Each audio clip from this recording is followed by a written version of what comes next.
Good evening. Thank you for watching 10 News at 6. I'm Robin Wilhoit. And I'm John Becker. New tonight, a 10 News investigation exposing what's happening inside jails across Tennessee. Experts say overdoses, assaults, and in-custody deaths, as well as million-dollar lawsuits, are becoming the norm. Attorneys say some county jails have not been certified in decades. Now, we are honing in on one jail, one family's loss, and a system that says is failing repeatedly. 10 News investigative reporter Ellis Roll joins us now. And Ellis, you've spent months talking to families, combing through reports, and confronting state leaders with new questions. Yeah, John Robin, one Tennessee family and their lawyer subpoenaed the Tennessee Bureau of Investigation, trying to find out what happened to Amy Moore after she died after being held in the McMinn County Jail. That lawyer calls what he's found shocking: 16 inmate deaths since 2019. Now Amy Moore's daughter is looking for answers and asking why leaders are looking the other way. State reports call it non-compliant, then months later, passed. On paper, the McMinn County Jail recovers. Families say 16 inmates didn't. My mother, Amy Moore, died last year. Alyssa Moore is left looking for answers. Lawyers say her mother is one of 16 inmates at the small rural facility who have died since 2019. Alyssa's suing the jail, county, officers, and the group that provides medical care at the facility. Alyssa's attorney, Tyler Weiss, says the number of inmate deaths is staggering. That many deaths in that short a period of time, and so little people had any idea of what was going on. Amy Moore was booked into the jail in April of last year on drug charges. She was in McMinn County Jail for 3 days, and then she passed away. Alyssa's lawsuit alleges her mother didn't get the medical attention she needed, going through withdrawal. The lawsuit says after she started turning blue and seizing, Amy was brought to the jail's nurse station and then the hospital, where she was pronounced dead on arrival. They're still human. They're still someone's family. You know, she was a daughter, a mother, and she deserved to be treated like a human and to get the medical attention that she deserved. 10 News obtained thousands of state inspection reports going back years. The McMinn County Jail repeatedly failed inspections from 2020 to 2025. Each year, it passed re-inspections months later. State reports repeatedly cite problems with medical services, restraint chair logs, and inmate supervision. One Knoxville attorney says antiquated, poorly run facilities are more common than not. Our jails are just overrun, overpopulated, and understaffed. You ask for logbooks or cell checks. I mean, these checks are kept on ledgers probably dating back 50 years.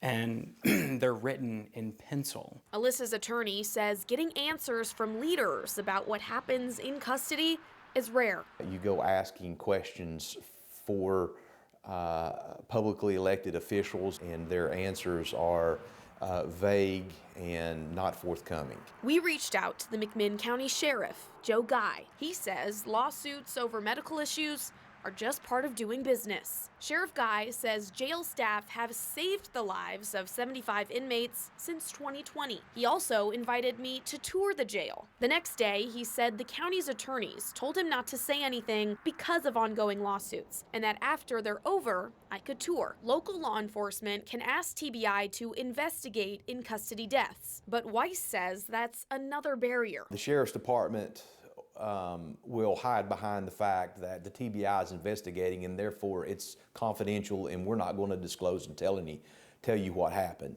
10 News asked the TBI for in-custody death numbers at facilities across the state since 2020. That data showed McMinn County hadn't reported a single death. TBI policy says jails are responsible for reporting deaths at their facilities, everything from illnesses to homicides. Even if someone dies at a hospital outside the jail, that's typically reported. We asked the TBI about the discrepancy. They reached out to McMinn County, which then reported 9 deaths since 2019. Sheriff Guy told us the TBI investigates all of their in-custody deaths. The TBI says they act purely as a fact finder in death investigations. Alyssa wants those facts public as she tries to make sense of her loss. Yeah, more than a mom, she's just been my best friend, so it's been really hard this past year and a half just to navigate, you know, not having a mom.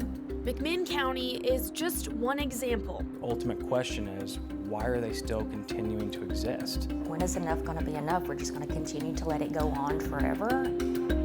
One jail, numerous deaths, and a pattern state records show isn't stopping at the county line. Ellis Roll joining us now. And Ellis, you've worked on this investigation for months, and today you heard from McMinn County Sheriff Joe Guy. Yeah, Robin, that's right. So the story showed my previous conversations with him. He's been very communicative.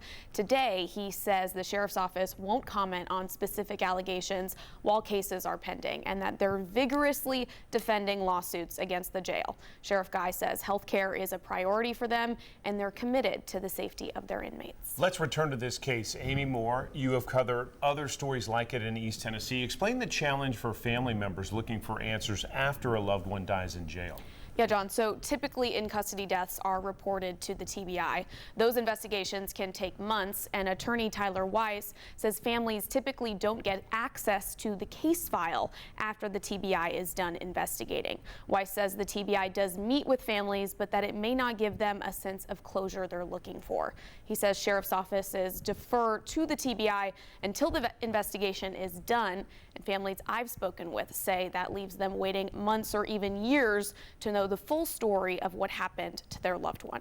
Tonight at 11, we examine thousands of inspections and death reports, why the same problems persist, and what it means for public safety and accountability. Lawyers say every taxpayer should care about this problem because the cost of these lawsuits are borne by the taxpayer. John, Robin. Ellis, thank you for digging into this, and you can watch that part 2 of your investigation tonight on 10 News at 11.